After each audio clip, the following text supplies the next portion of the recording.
Un pseudo-voleur de moto a été interpellé dans la ville de Douala. Et après son interpellation, la population riveraine, c'est-à-dire aux alentours, n'a pas hésité à l'humilier copieusement en public et ensuite à diffuser sur les réseaux sociaux. Regardez la vidéo de son interpellation sur tout à l'heure. Donnez-lui l'eau. On a dit que.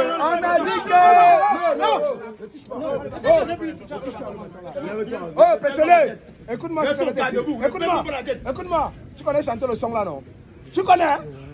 On a dit que nous sommes les voyous. On a dit que. Nous sommes les voyous. Oh, ça fait quoi? Y'a pas de sous-métier. Oh, ça fait quoi? Un coup de frein, laissez son sous mon dos. Un coup de frein. Oh, ça fait quoi? Abattage de service. Le bas chemin, c'est ça qui donne l'argent. Le bas chemin, c'est ça qui donne l'argent. Oh, ça fait quoi? Y'a pas de sous-métier. Oh, ça fait quoi?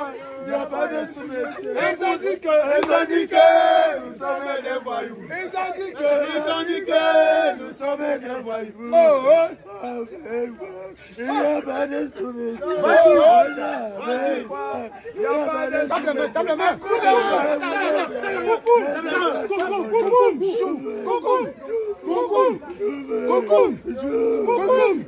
La main. Il connaît la main. La main.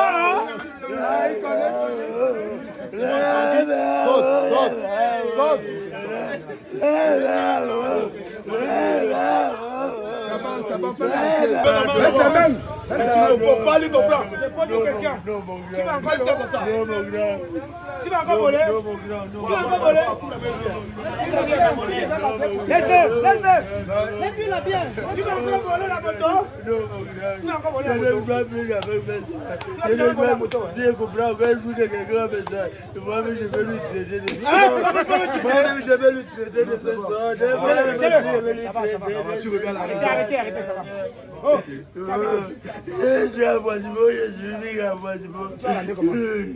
Je ne sais pas pour rentrer. Monsieur Eric, je vais envoyer quelqu'un aller la compagnie. Non, lui, c'est ça, il va la monter. Ça va. Dans les 500. Dans les 500.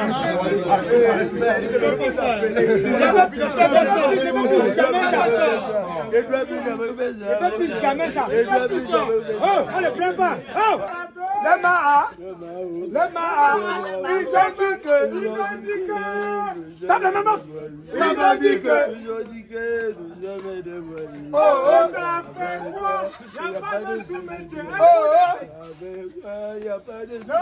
Un coup de frein. Ça qui va pas chanter. Oh, ça fait quoi? Salut à tous, c'est bienvenue dans cette nouvelle vidéo. Encore une fois de plus, on se retrouve pour échanger, parler d'un sujet qui de près ou de loin concerne notre communauté. Ici, on parle de ce qu'on a vu, on a entendu, et si possible, on donne toujours un peu notre avis. Alors, concernant l'histoire, bien la situation qui s'est passée avant que ce monsieur ait été interpellé, l'histoire raconte que le monsieur, je pense que c'est l'histoire en commentaire, raconte que le monsieur rentrait du travail aux environs de 18 h normalement, c'est-à-dire le jeune homme que vous avez vu, façon qu'il est baraqué et tout là, il rentrait de son travail normal. Comme vous avez vu en habit rouge, il rentrait. Et quand il rentrait à l'entrée d'un bar, donc devant un bar, il y a des bensiquineurs qui se sont regroupés. Là, il y a certaines personnes qui font le bensic qui sont regroupées là, la question de prendre un verre. Maintenant, quelqu'un est venu, il a garé, il a perdu la tête, il a oublié de retirer la clé sur le contact, il a laissé là. Du coup, le gars, dès qu'il venait à distance, dès qu'il a vu le cas, c'est pas comme si le gars s'était préparé à voler, non. Le monsieur a laissé la clé là exprès et la télécommande est sur lui, c'est-à-dire la télécommande de la moto. Donc du coup, puisque le nouveau système des motos maintenant c'est du genre, si tu voles la moto et que la personne est là, il a la possibilité de t'interpeller, de te stopper avec la télécommande. Donc la télécommande joue un très grand rôle désormais. Donc du coup, le gars, dès qu'il a vu la moto avec la clé dessus, contact allumé, il a directement bondi sur l'occasion, il a sauté, démarré. Les gars ont commencé à crier, oh voleur, voleur. Quand ils ont crié comme ça, peut-être 50 mètres comme ça plus loin, le gars a appuyé la télécommande, la tac. Dès qu'il a appuyé la télécommande, la moto se verrouille à l'instant. C'est comme ça que, étant donné que la population était derrière lui, les autres insécurés étaient derrière lui, avec leur moto pour essayer de le rattraper. Donc du coup, le gars a verrouillé la moto. Et quand la moto s'est immobilisée sur place, là, c'est comme ça que les gars sont allés et ont saisi ce dernier. Ceci étant prouve quoi? Parce que quand on regarde, analysons simplement, quand on regarde le monsieur, c'est-à-dire le jeune homme, on se rend compte que ce n'est pas un enfant. Ce n'est pas... parce qu'il était habillé normalement, c'est-à-dire en pull rouge, t-shirt blanc avec une culotte. Ça veut dire que c'est quelqu'un qui sortait du travail et vu l'heure. Ça veut dire que c'est un jeune qui dans la vie de tous les jours sort, laisse sa femme à la maison avec son ou ses enfants et leur dit oui, j'arrive le soir, je m'en vais me débrouiller. Donc ça veut dire que c'est quelqu'un en général qui dit chaque jour à sa famille, je m'en vais me débrouiller. Et maintenant cela suppose que il n'a pas occasionné le vol. Ça veut dire quoi? Il n'a pas été du genre... il a préparé ce vol. Non, c'est qu'il a vu l'occasion. Et cela démontre à suffisance que quoi? Dans nos mentalités, chez nous ici en Afrique, on a tous un problème profond qui est d'abord la malhonnêteté. La plupart des Africains ont ce problème de fond qui est la malhonnêteté. Et quand on dit malhonnêteté n'est pas le genre qu'on va dire qu'on classe une catégorie de personnes qui volent à part, on classe une autre à part. Non. La malhonnêteté revient du fait que tu peux prendre la chose de quelqu'un et tu ne remets pas. Tu peux voir la chose de quelqu'un, dès que tu as l'opportunité de shipper, tu shippes la chose de quelqu'un.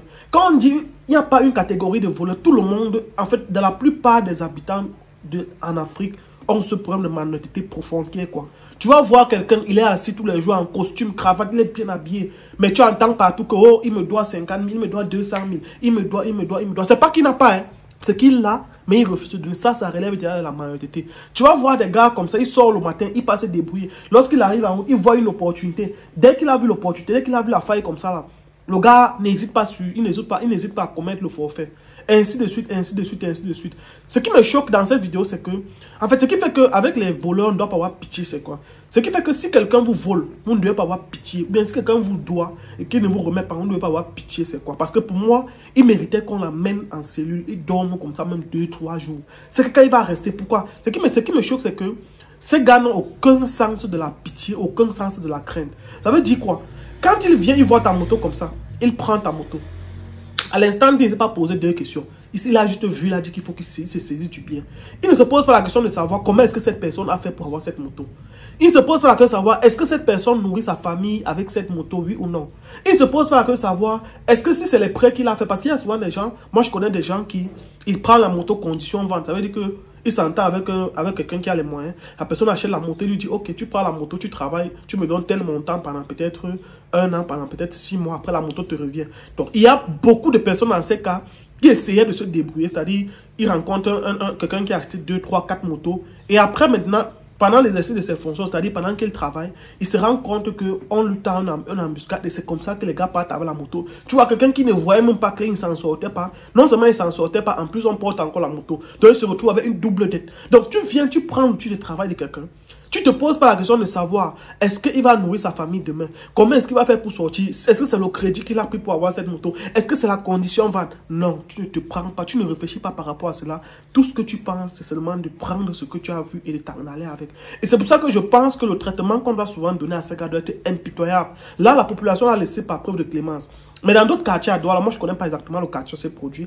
La plupart des quartiers à Douala, beaucoup pratiquent encore ce qu'on appelle la justice populaire. Et moi je n'encourage pas ça. Mais je dis, à cause d'un petit méfait comme ça, on le défait. On le défait, il tape même 2-3 ans là-bas. Il reste comme ça. Peu importe la prison, hein, à cause d'un petit méfait comme ça, si c'est moi, à cause d'un petit méfait comme ça là, on le défait immédiatement. Et il a eu la chance qu'il n'est pas tombé dans un quartier. Parce qu'il y a des quartiers où la justice populaire dans la ville de Douala existe encore. Et moi, j'ai déjà vu plusieurs. Je dis, il y a parfois des quartiers comme ça. À l'époque, quand je me rappelle à l'époque, dans les années 2010, 2015. Peut-être maintenant, ça a un peu baissé, je ne sais pas. Mais à l'époque, dans les années 2010, dès qu'on t'attrape, parfois tu te retrouves la nuit comme ça, que tu es en train de dormir. Le matin, tu te lèves, tu vois quelqu'un qui est couché là-bas, que c'est un gars qu'on a attrapé la nuit. La mairie vient seulement constater. On demande, personne ne connaît, personne n'était là. Certes, ce n'est pas une bonne pratique, mais c'est comme ça que beaucoup de personnes, dans beaucoup de quartiers à Douala, les gars réglaient les problèmes. Et que dès qu'on dit seulement que tu as volé, même si c'est qu'il y a soupçon de vol, c'est comme ça que beaucoup de personnes réagissaient. Bon, pour moi, je pense que ce type de personnes-là, on doit directement le déférer sans aucune raison. Parce que la façon qu'on l'a traité là, ça va passer. Après, il va encore revoir, il aura encore cette main. Mais s'il peut taper 2 ans là-bas, et s'il peut taper 2 ans, qu'il reste comme ça là, il se rend compte que oui, à cause d'une petite moto, il tape 2 ans comme ça. La prochaine fois, il va réfléchir à 4 fois avant de commettre ce genre d'erreur. Alors, sur ce, ceci était mon avis par rapport à cette vidéo. À très bientôt. Le Cameroun, c'est pas fini. Partagez au maximum. Le Cameroun. Ciao.